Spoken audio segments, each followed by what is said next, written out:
What's up, everybody? Sorry, Spookfest here. So, today I'm just going to do one story. This one's in Texas. And I actually heard this one first from my friend James. And that's Friday House XYZ on YouTube.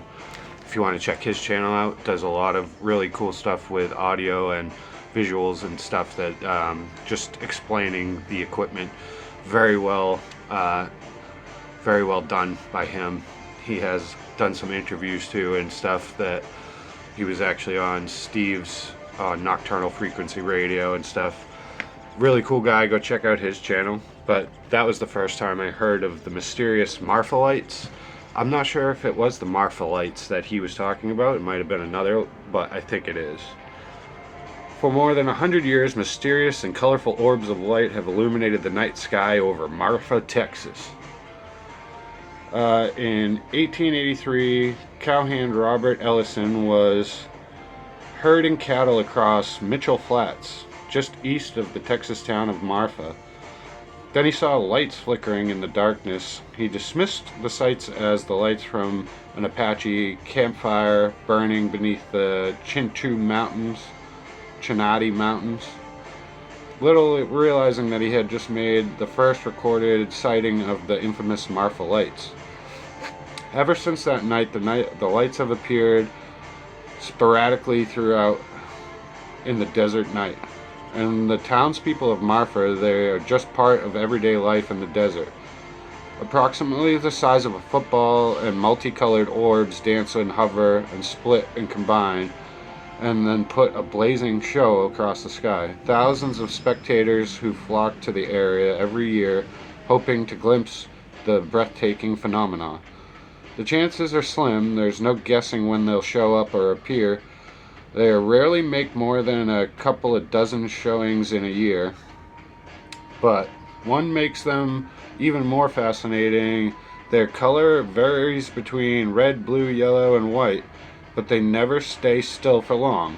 Perhaps unsurprisingly, both scientists and esoteric communities have attempted to find explanations for the evening light show. From the scientific side, suggestions have ranged from mundane headlights passing on nearby highway to optical illusions caused by light refraction. Known as the Fata Morgana, still others have laid blame to the door of swamp gas. I hate swamp gas. That's such a silly explanation. If it was plasma balls or swamp gas, they wouldn't be moving like this. Which might ignite under very specific conditions, is proven an explanation for historical willows of the wisp sightings. Yet spectators claim that the orbs don't move like flames, but will almost deliberate and have intent. UFO enthusiasts and paranormal fans, meanwhile, have advanced their own theories, including visitors from another planet, ghostly Spanish adventurers, shapeshifters, so they're talking floating ghost ships.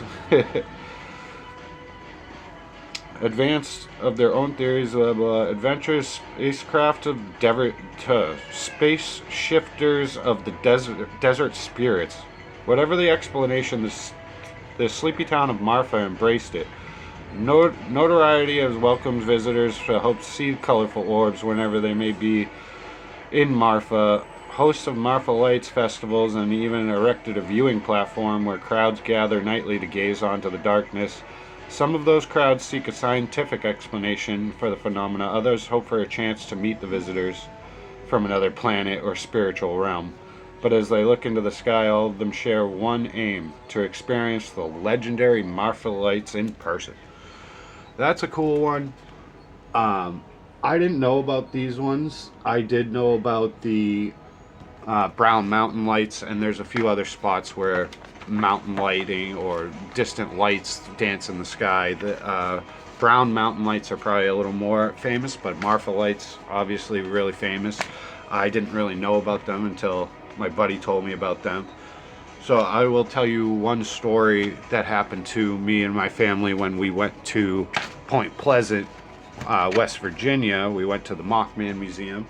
Now, I think, yeah, this was my third sighting of a UFO ever. And what had happened, we went to Mothman Museum. We had a lot of fun. Me, my son, my wife, and my mother-in-law. And all right, we're going to leave. And we left, and we had a great time at the Moth Museum. Really cool museum.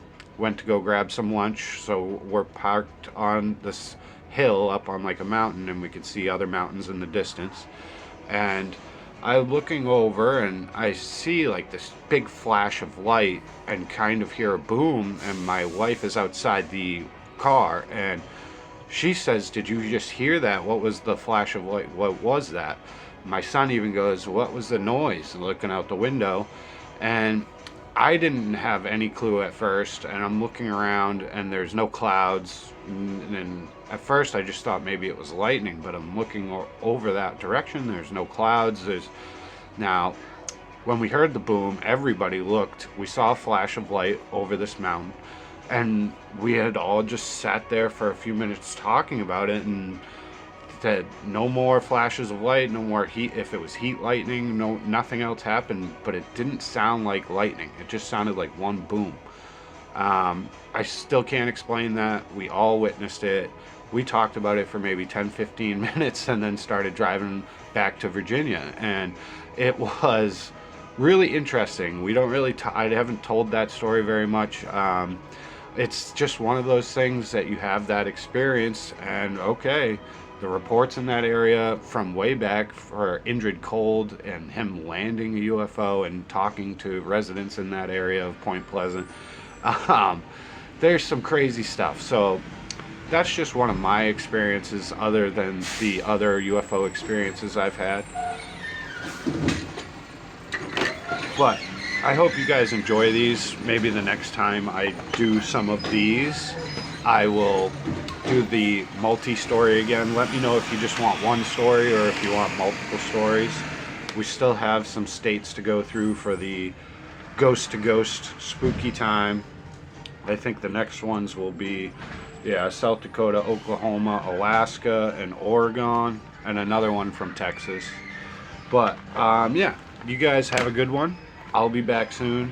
I'll be back out investigating soon. I'll be updating some other videos and some other things coming up that I'll be doing. Yeah, you guys have a great day. Peace out.